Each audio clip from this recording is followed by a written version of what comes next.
नमस्कार, फिर से हमारी इस खास पेशकश में आपका स्वागत है। मैं हूँ राजीव मिश्रा और आप देख रहे हैं अपना पसंदीदा शो रन विद रन में। आज बात करेंगे भारत और दक्षिण अफ्रीका के बीच होने वाले मुकाबले के बारे में। आपको ऑप्टस स्टेडियम की सैर भी कराएंगे और ऑप्टस स्टेडियम उन मैदानों में से एक है जहां पर तेज गेंदबाजों का बोलबाला देखने को मिलता है। ऐसे में भारतीय बल्लेबाजों के सामने क्या कुछ चैलेंज रखेंगे दक्षिण अफ्रीका के तेज गेंदबाज, इसके बारे में बातचीत करेंगे। क्या भारतीय टीम प्लेइंग 11 में अपने कुछ बदलाव करेगी, क्या एक एक्स्ट्रा बैट्समैन खिलाने वाली है, इस पर बातचीत करेंगे। और साथ ही ऑप्टस स्टेडियम की आपको सैर भी कराएंगे, क्योंकि मेरे ठीक पीछे आप पिच भी देख सकते हैं, स्कोरबोर्ड देख सकते हैं। और अगर हम ऑप्टस स्टेडियम की बात करें तो लगभग 60,000 लोग यहाँ पर बैठकर मैच देख सकते हैं, यानी कि मेलबर्न के बाद ऑस्ट्रेलिया का दूसरा सबसे बड़ा मैदान है। यहाँ का इस मैदान की खूबसूरती के बारे में भी आगे बातचीत करेंगे। और साथ ही दक्षिण अफ्रीका क्या कुछ चैलेंज रख सकता है, क्या जीत के हैट्रिक भारतीय टीम की रोक सकता है, इस पर भी बातचीत करेंगे आगे। क्योंकि दक्षिण अफ्रीका ने आज अपनी पूरी ताकत के साथ प्रैक्टिस सेशन में हिस्सा लिया। सिर्फ नौकी और रबाडा प्रैक्टिस सेशन में नहीं थे। वहीं भारतीय टीम की बात करें तो भारतीय टीम के ज्यादातर खिलाड़ी प्रैक्टिस सेशन में आज नहीं आए, क्योंकि ऑप्शनल प्रैक्टिस सेशन था और कल ट्रेवलिंग डे था। शायद इस वजह से भारतीय खिलाड़ियों ने आराम करना पसंद किया। कितना इंपॉर्टेंट है भारत का दक्षिण अफ्रीका के खिलाफ जीतना, और दक्षिण अफ्रीका को इस टूर्नामेंट में बने रहने के लिए भारत को हराना कितना जरूरी है, इन सभी मुद्दों पे बातचीत करेंगे। हमारे साथ पूर्व क्रिकेटर और सिलेक्टर सबा करीम इस समय दिल्ली से जुड़ रहे हैं, और राजकुमार शर्मा जी, विराट कोहली के कोच, भी इस समय दिल्ली से हमारे साथ जुड़ रहे हैं। आप दोनों का बहुत बहुत स्वागत है। राजकुमार जी, चर्चा की शुरुआत आपसे ही कर लेते हैं। दो लगातार जीत, दो लगातार अर्धशतक विराट कोहली के। क्या विराट कोहली का एक और अर्धशतक इस ऑप्टस स्टेडियम में यह तय करेगा कि भारतीय टीम जीत के हैट्रिक लगाने जा रहा है? पहली बात तो राजीव, बहुत शानदार प्रदर्शन रहा है भारत का दोनों ही मैचों में, और जिस तरह पाकिस्तान जी। को हराया है तो उससे मनोबल बहुत बढ़ गया है भारतीय टीम का। और अच्छी बात है कि सभी खिलाड़ी फॉर्म में नजर आ रहे हैं, भले ही हमारे बल्लेबाज हों या गेंदबाज हों।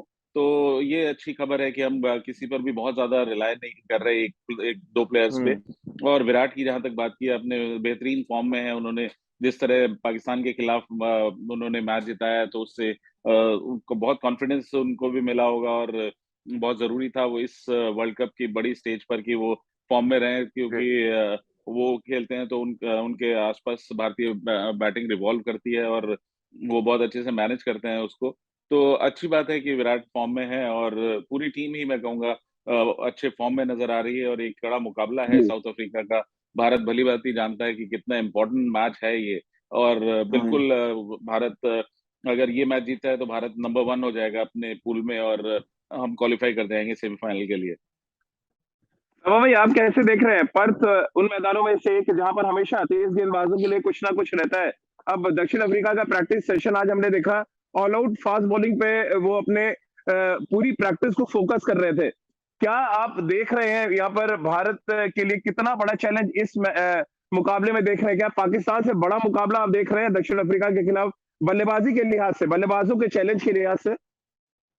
जो फॉर्म दिखाया है दक्षिण अफ्रीका ने, राजीव, उनके एक दो खिलाड़ी हैं जो अच्छे फॉर्म में जी। नजर आ रहे हैं इस समय।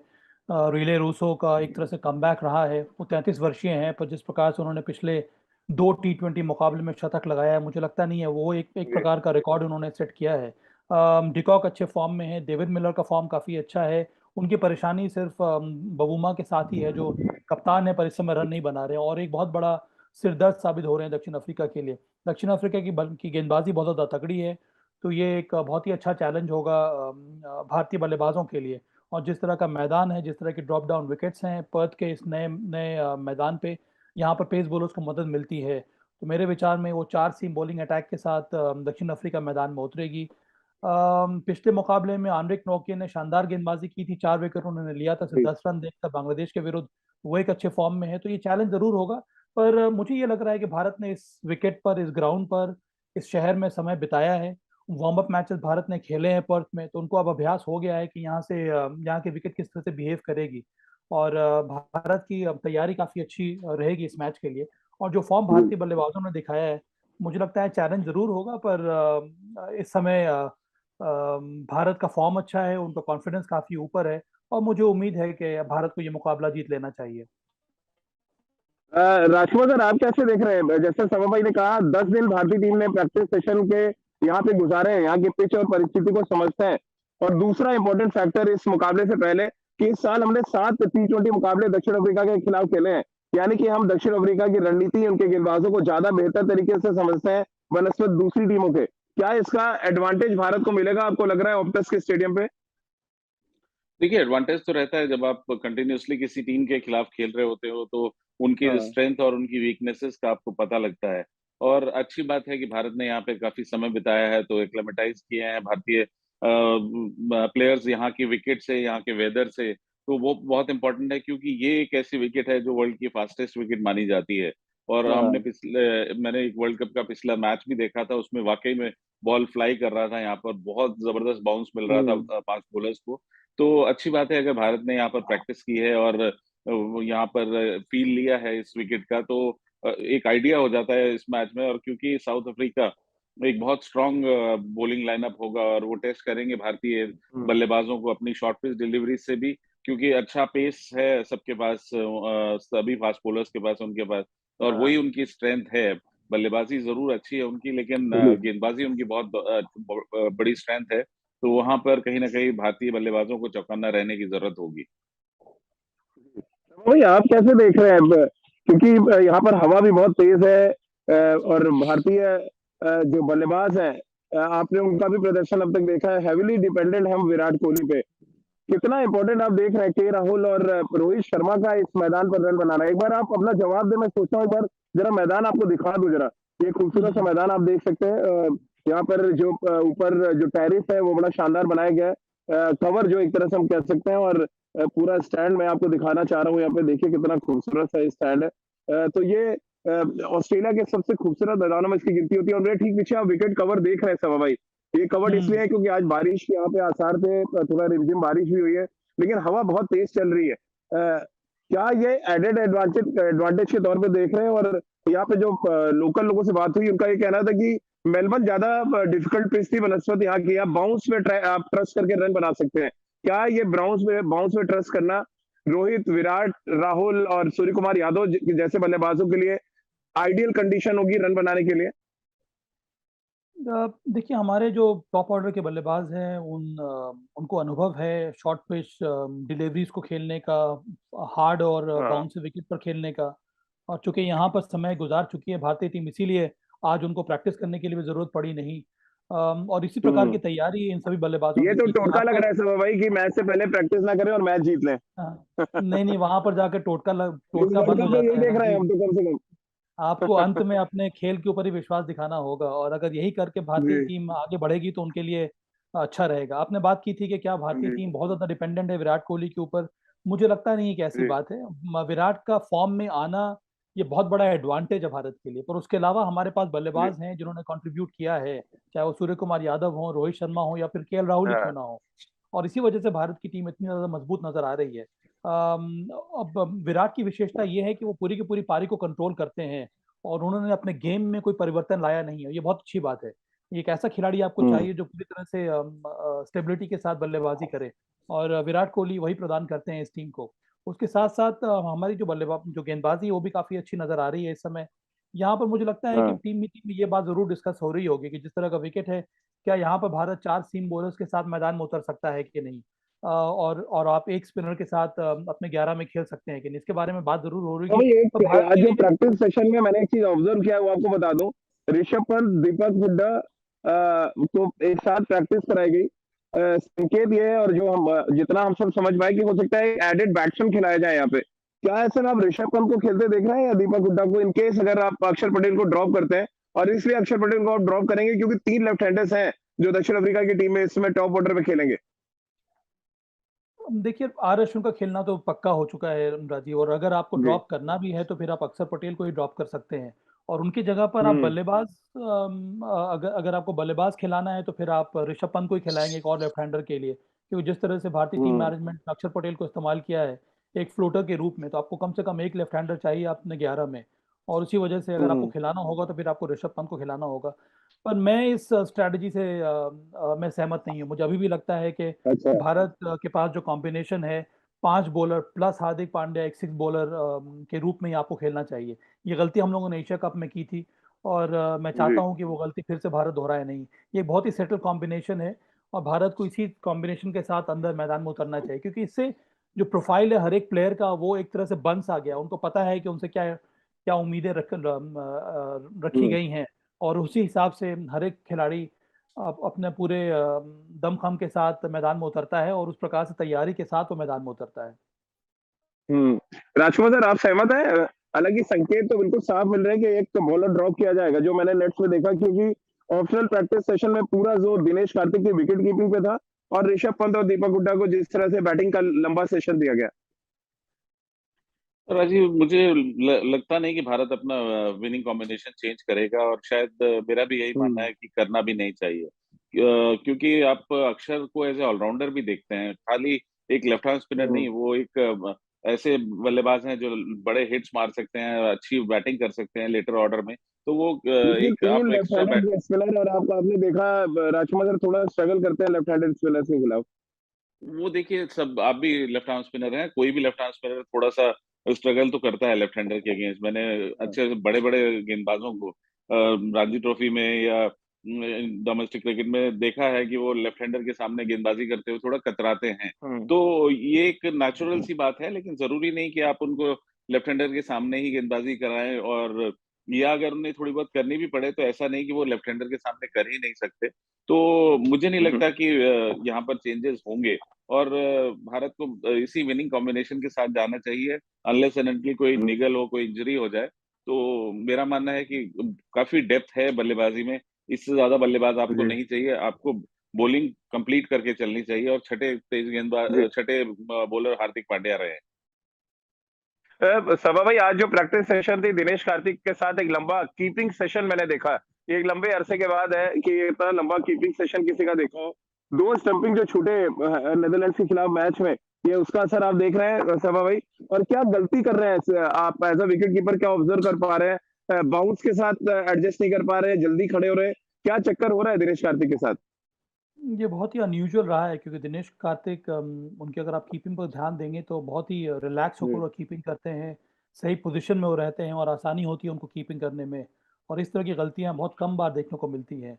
पर पिछले मुकाबले में जो जी। हुआ, जहाँ तक मुझे लग रहा है कि जो एक्स्ट्रा बाउंस उनको जो विकेट से मिलता है और जो स्पीड विकेट से मिलता है, उस पर वो एडजस्ट नहीं कर हम्म पाए।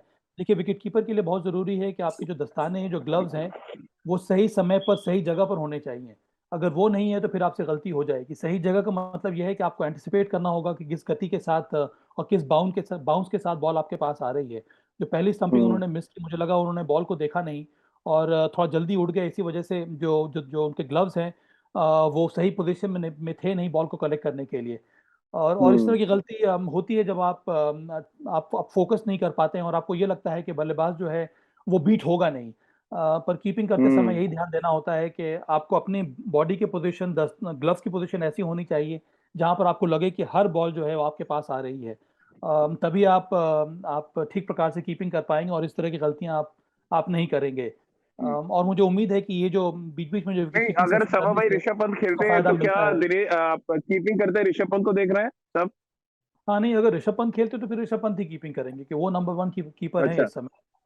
तो वहां ठीक है। पर कोई उसमें कोई दो राय नहीं है कि ऋषभ पंत ही कीपिंग करेंगे दिनेश कार्तिक की जगह पे। राजकुमार सर, आंकड़ों की थोड़ी बात करें।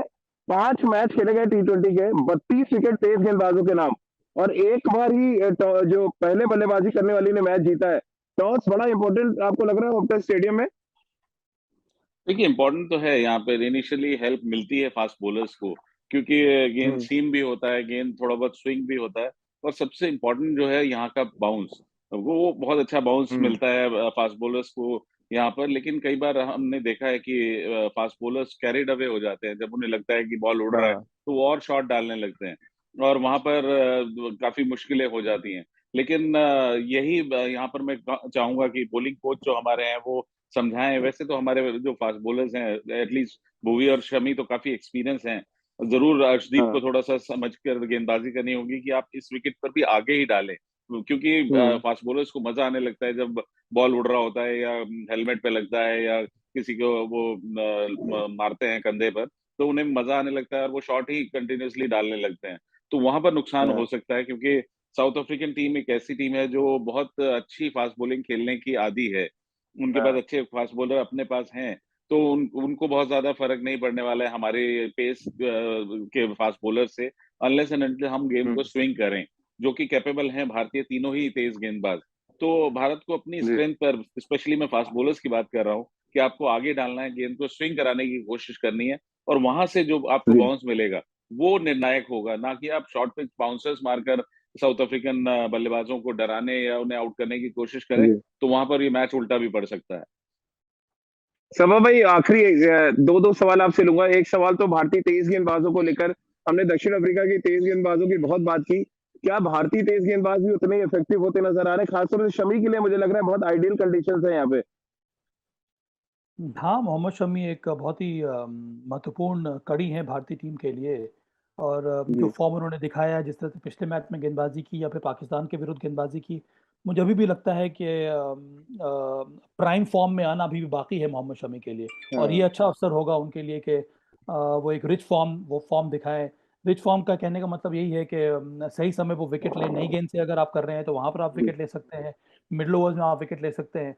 तो मोहम्मद शमी एक बहुत ही इंपॉर्टेंट फैक्टर होंगे भारत के लिए। तो राजकुमार ने बहुत बहुत सही बात कही कि दोनों भुवनेश्वर कुमार और अर्शदीप जो हैं, दोनों के दोनों स्विंग बॉलर हैं और स्विंग बॉलर के लिए बहुत हाँ, ज़रूरी है कि आप की लेंथ जो है थोड़ी ऊपर होनी चाहिए। अगर आपको ये लगता है कि विकेट में एक्स्ट्रा बाउंस है, अगर आप लेंथ छोटी कर देंगे तो फिर आपकी जो एफिकेसी है, जो जो असर होना चाहिए वो बल्लेबाजों के ऊपर पड़ता नहीं है। तो इन सब चीज़ों को ध्यान देकर ही आपको गेंदबाजी करनी होगी। सवाल सिर्फ यही उठता है कि क्या यहाँ पर हम एक और एक्स्ट्रा सीमर खिला सकते हैं कि नहीं? पर ये जो विकेट है यहाँ पर ज़्यादा कंड्यूसिव है नहीं ये विकेट हर्षल पटेल की क्योंकि वो ज़्यादा भरोसा दिखाते हैं वेरिएशन पर और गति उनके पास है नहीं। अगर आपके पास ऐसा कोई बॉलर होता स्क्वाड में जिसके पास गति होती और वो हार्ड लेंथ हिट कर सकता, तो हो सकता है कि रोहित शर्मा और राहुल द्रविड़ उसके बारे में सोचते। पर हर्षल जी। पटेल ज़्यादा सूटेड है एससीजी या फिर मेलबर्न के ग्राउंड पे के विकेटों पे बॉलिंग करने के लिए। पर्थ के विकेट पर मेरे विचार से वो उचित नहीं होंगे 11 में उनका उनका खेलना। राजकुमार सर, आखिरी सवाल आपसे और आखिरी सवाल सभा भाई से फिर क्या इस मैच को भारतीय टीम जीत कर न सिर्फ सेमीफाइनल के लिए अपना रास्ता बहुत आसान कर लेगी, बल्कि पूल पे टॉप करके जो पूल 1 है वहां पर भी एक बड़ी धमक का एहसास करा देगी, और इसलिए भी जीतना जरूरी है ताकि वो दिखाएं कि हम वर्ल्ड चैंपियन बनने के लिए यहाँ पर आए। बिल्कुल। देखिए राजीव, जब आप नंबर 1 होते हैं, अपने पूल को टॉप करते हैं, तो एक अलग ही कॉन्फिडेंस होता है टीम को, और साउथ अफ्रीका टीम को हराकर अगर भारत हराता है, तो एक बहुत अच्छा कॉन्फिडेंस रहेगा, एक मनोबल बहुत ऊंचा हो जाता है भारतीय टीम का, कि हमने बहुत स्ट्रांग पाकिस्तान को हराया और अब हम साउथ अफ्रीका को हरा रहे हैं, हराकर नंबर 1 पे पहुंचे हैं। और थोड़ा सा एडवांटेज ये भी रहता है कि आप जब पूल टॉप करते हैं, तो आप दूसरे पूल के सेकंड नंबर की टीम से खेलते हैं। तो बहुत ज़रूरी है कि ये बहुत इम्पोर्टेंट मैच है, और भारत को बिल्कुल भी चांस नहीं लेना चाहिए, क्योंकि आगे अभी हमें बांग्लादेश से भी खेलना है, तो बिल्कुल भी हम कॉम्प्लेसेंट नहीं हो सकते हैं। भारत को अपनी पूरी स्ट्रेंथ के साथ और पूरे फोकस के साथ इस मैच में उतरना होगा। सभा भाई, आप कैसे देख रहे हैं मैच? 60-40 इंडिया या आप बराबरी का मुकाबला देख रहे हैं? मैं भी कुछ ऐसे ही मुझे उम्मीद है मैं उसको 55-45 देख रहा हूँ राजीव क्योंकि दक्षिण अफ्रीका की भी अच्छा। टीम काफ़ी तगड़ी है। पर देखिए ये दोनों पूल जो है इस समय खुले हुए हैं विशेष करके जो ग्रुप 1 है जहाँ पर बारिश की वजह से दो तीन मैचेस जो हुए नहीं है उसकी वजह से पूल एक तरह से खुल गया है। भारत का जो पूल है वहाँ पर थोड़ी बहुत स्थिरता है विशेष करके भारत के लिए। अब देखिए विडंबना ये हो रही है कि पाकिस्तान अब ये दुआ कर रहा है कि भारत जो है वो दक्षिण अफ्रीका को हराए तभी उनके चांसेस बढ़ेंगे सेमीफाइनल में क्वालिफाई करने के लिए। तो ये सिनेरियो हम लोगों में से किसी ने नहीं सोचा होगा। पर इस समय परिस्थिति कुछ इस प्रकार की हो गई है पाकिस्तान के लिए कि वो एक्सपेक्ट कर रहे हैं कि भारत दक्षिण अफ्रीका को हराए तभी उनके चांसेस थोड़े बहुत बनेंगे। सभा भाई, बहुत-बहुत शुक्रिया आपका। राजकुमार सर, आपका भी बहुत-बहुत शुक्रिया हमारे साथ जुड़ने के लिए। तो इस उम्मीद के साथ कि भारतीय टीम अपने विजय रथ को पर्थ के मैदान पर भी बहुत तेजी के साथ दौड़ाएगी, ना सिर्फ दक्षिण अफ्रीका के खिलाफ अपना मुकाबला जीतेगी, बल्कि पॉइंट्स टैली में वो टॉप पर रहेंगे और साथ ही अपनी तमाम विरोधी टीमों को उस धमक का एहसास कराएंगे और साथ ही इस बात के संकेत भी देंगे कि इस वर्ल्ड कप को जीतने के लिए वो कोई कोर-कसर नहीं छोड़ेंगे। तो पर्थ के ऑप्टस स्टेडियम से हमारी इस खास पेशकश में फिलहाल इतना ही।